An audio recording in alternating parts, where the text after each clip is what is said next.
Alhamdulillah nahmaduhu wa nasta'inuhu wa nastaghfiruh wa na'udzu billahi min shururi anfusina wa min sayyiati a'malina.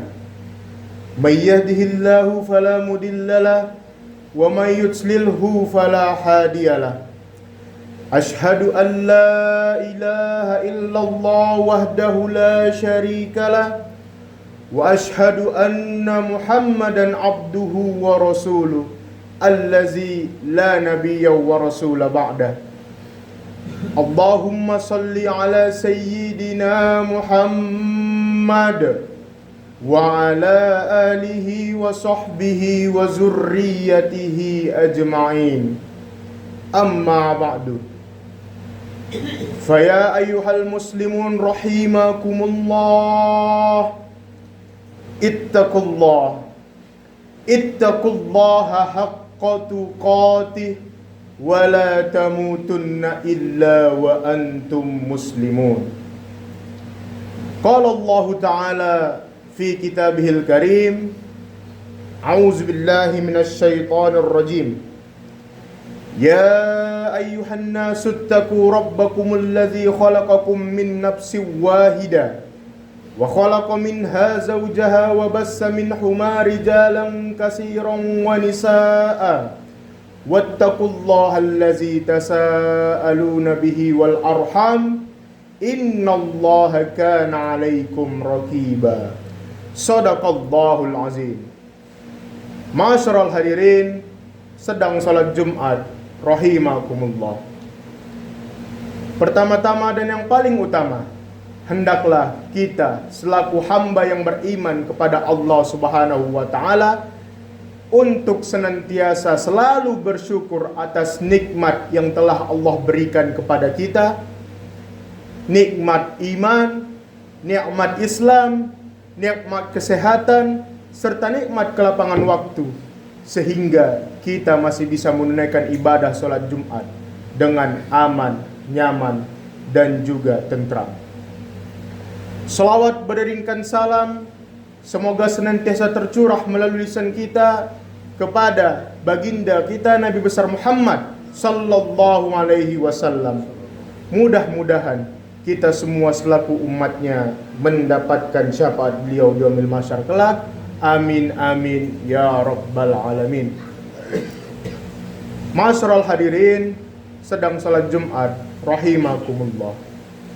Khatib berwasiat untuk diri khatib sendiri serta untuk kita semua agar kita senantiasa meningkatkan keimanan dan ketakwaan kita kepada Allah Subhanahu wa Ta'ala dengan sebenar-benar iman dan takwa, yakni menjalankan dengan sungguh-sungguh apa-apa saja yang telah diperintahkan oleh Allah Subhanahu wa Ta'ala dan menjauhi dengan sungguh-sungguh apa-apa saja yang telah dilarang oleh Allah Subhanahu wa Ta'ala. Mudah-mudahan kita semua termasuk golongan hamba yang bertakwa kepada Allah Subhanahu wa Ta'ala. Amin amin ya rabbal alamin. Jemaah Jumat rahimakumullah, coba kita renungkan sejenak. Kalau mendengar kata ancaman, apa yang biasanya terbayang dalam pikiran kita? Mungkin senjata, mungkin perang, mungkin musuh yang datang dari luar. Tetapi hari ini, tidak semua ancaman itu datang dengan peluru. Ada ancaman yang datang melalui layar. Ada yang masuk melalui tontonan. Ada yang menyusup lewat bahasa populer, tren, simbol, dan gaya hidup. Ia tidak merobohkan gedung, tetapi perlahan merobohkan rasa malu.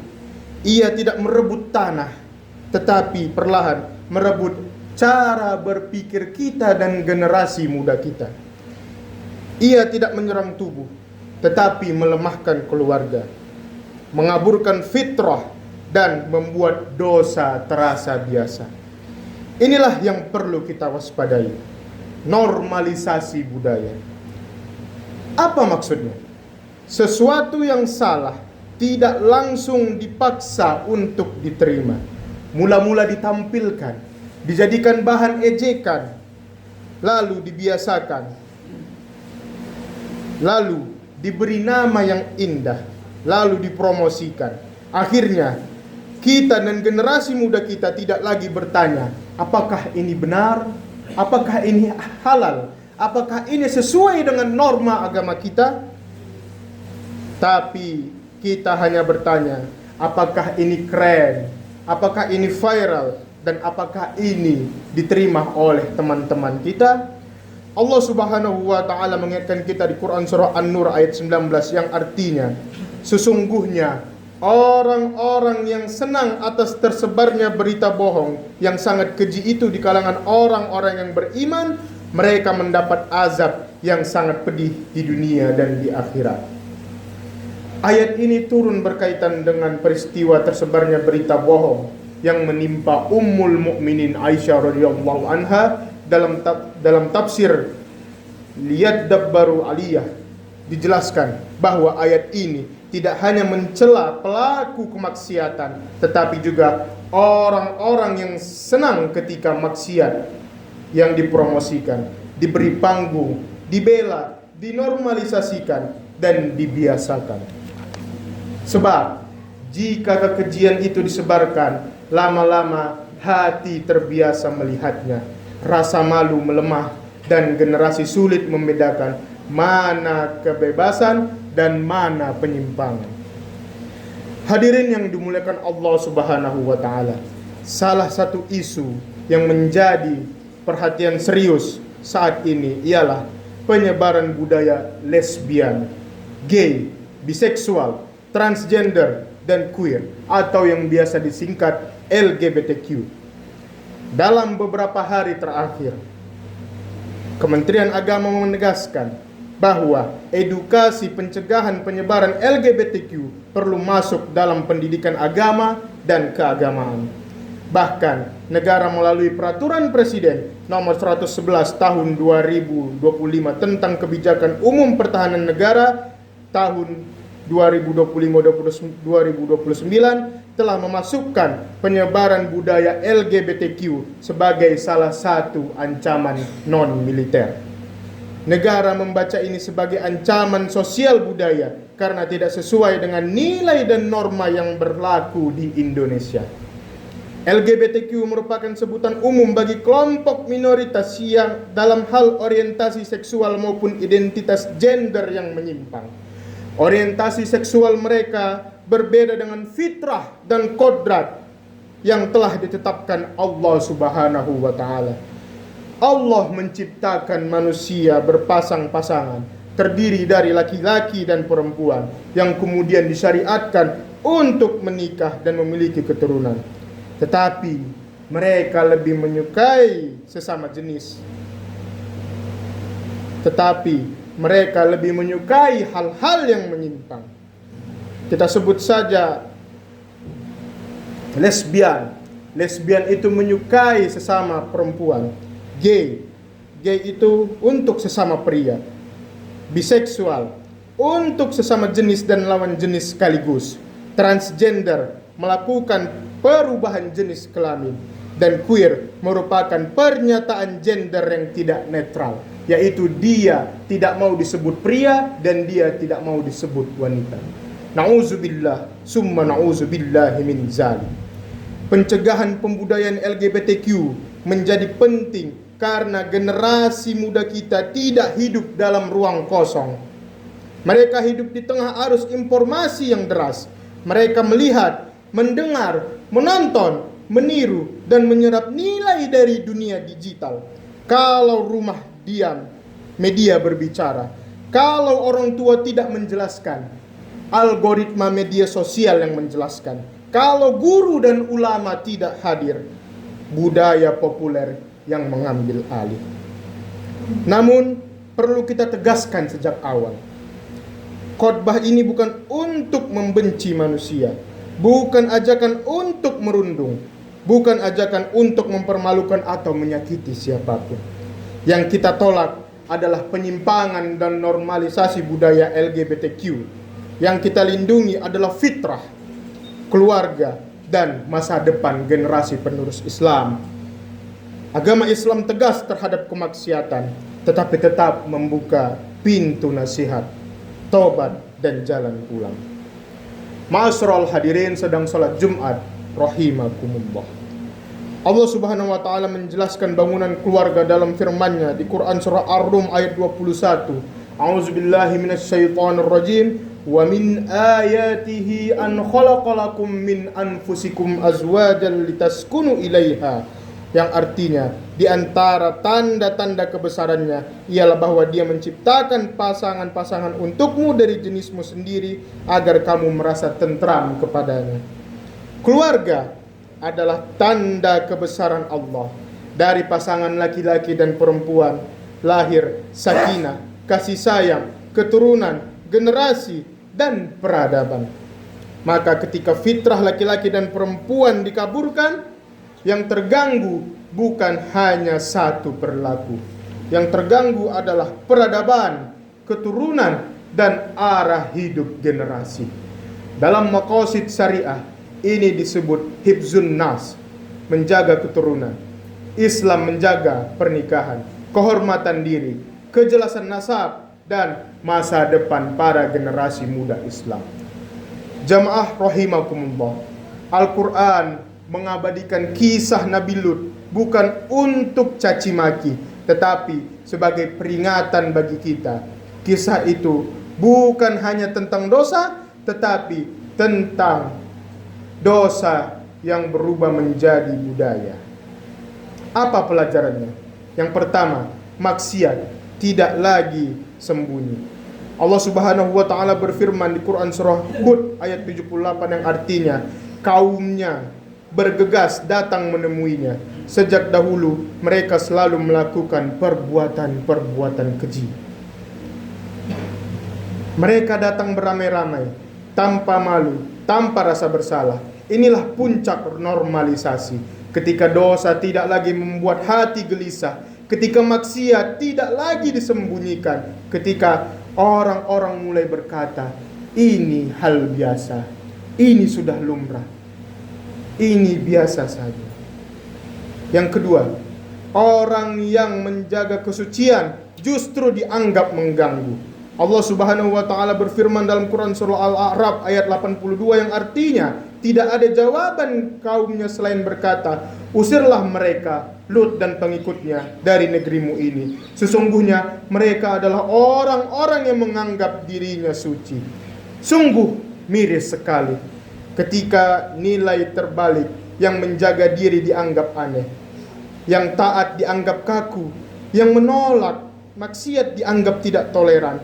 Maka tugas kita adalah mengembalikan rasa bangga kepada ketaatan dan rasa malu kepada tempatnya. Ketiga, keluarga Nabi pun tidak otomatis selamat. Allah Subhanahu wa taala berfirman di Quran surah At-Tahrim ayat 10 yang artinya, Allah membuat perumpamaan bagi orang-orang yang kufur, yaitu istri Nuh dan juga istri Lut. Istri Nabi Lut hidup di rumah Nabi, tetapi hatinya bertolak belakang daripada suaminya, berpihak kepada arus yang merusak. Maka jangan merasa aman hanya tinggal di rumah orang muslim, sekolah di lembaga agama, atau terbiasa melihat mushaf di rumah. Harus dijaga pula hati, pergaulan, tontonan, percakapan, dan cara berpikirnya.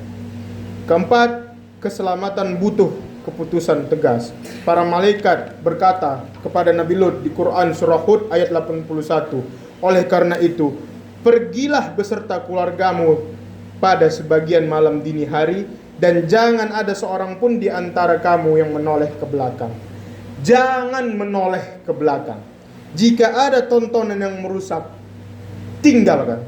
Jika ada pergaulan yang menyeret, batasi. Jika ada yang mengaburkan fitrah, selamatkan keluarga kita sebelum terlambat. Bukankah kita selaku kepala rumah tangga diberi tanggung jawab Allah untuk menjaga diri kita dan keluarga kita dari api neraka? Maka dari itu para jemaah sekalian, pentinglah untuk sama-sama kita renungkan betapa bahayanya, betapa masifnya penyebaran sifat-sifat yang menyimpang ini. Hadirin jemaah salat Jumat yang dimuliakan Allah, Karena itu, yang kita perlukan adalah edukasi yang protektif, bukan kebencian. Mendidik sebelum para generasi muda kita terseret, menjelaskan sebelum mereka bingung, membimbing dengan ilmu, bukan memarahi dengan emosi. Kuatkan 3 benteng. Yang pertama, benteng rumah. Orang tua hadir sebagai pendengar dan pembimbing. Yang kedua, benteng pendidikan. Madrasah, pesantren, sekolah, dan kampus menanamkan fitrah, malu, dan adab pergaulan. Yang ketiga, benteng mimbar. Khutbah, pengajian, penyuluhan agama, dan majelis taklim memberikan edukasi yang tegas, berilmu, dan juga beradab. Semoga Allah Subhanahu wa ta'ala menjaga diri kita dan keluarga kita dan bangsa kita dari segala bentuk penyimpangan yang merusak iman, akhlak, dan juga fitrah kita sebagai manusia. Semoga Allah melindungi generasi kita dari normalisasi budaya LGBTQ, dan semoga Allah memberikan hidayah kepada mereka yang telah terpengaruh, menerima tobat mereka, serta mengembalikan mereka kepada fitrah yang diridhoinya. Amin amin ya rabbal alamin. Wal 'asr innal insana lafi khusr illa allazina amanu wa 'amilus solihat wa tawasaw bil haqqi wa tawasaw bis sabr. Barakallahu li wa lakum fil Qur'anil azim wa nafa'ni wa iyyakum bima fihi minal ayati wa zikril hakim. Aqulu qali hadza fastaghfiru innahu huwal ghafurur rahim. Allahumma sholli wa sallim ala sayyidina Muhammad wa ala ali sayyidina Muhammad.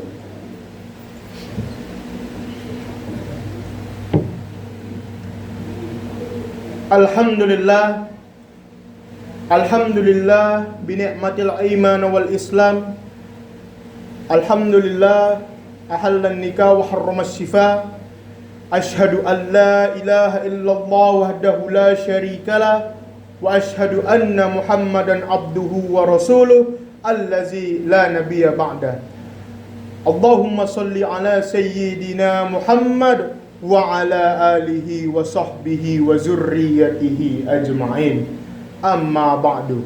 Faya ibadallah, usikum wa nafsi bitaqwallah faqad fazal muttaqun. Qala Allah Ta'ala, innallaha wa malaikatahu yusalluna 'alan nabi ya ayyuhallazina amanu sallu 'alaihi wa sallimu taslima. Allahumma salli ala sayyidina Muhammad wa ala ali sayyidina Muhammad kama sallaita ala sayyidina Ibrahim wa ala ali sayyidina Ibrahim wa barik ala sayyidina Muhammad wa ala ali sayyidina Muhammad kama barakta ala sayyidina Ibrahim wa ala ali sayyidina Ibrahim fil alamin innaka Hamidum Majid. Allahumma ighfir lil muslimina wal muslimat wal mu'minina wal mu'minat al ahya'i minhum wal amwat innaka sami'un qaribun mujibud da'wat. Amin ya Allah wa ya qadiyal hajat. Rabbana hab lana min azwajina wa zurriyyatina qurrata a'yunin waj'alna lil muttaqina imama. Rabbana zalamna anfusana wa in lam taghfir lana wa tarhamna lanakunanna minal khasirin. Rabbana atina fid dunya hasanah wa fil akhirati hasanah wa qina azaban nar. Ibadallah, innallaha ya'murukum bil 'adli wa ihsan wa ita'i dzil qurba wa yanha 'anil fahsya'i wal munkari wal baghi ya'izukum la'allakum tazakkarun. Fazkurullaha al-azim yazkurkum wazkuruhu 'ala ni'amihi yazidkum wa la zikrullahi akbar wallahu ya'lamu ma tasma'un. Aqimus shalah.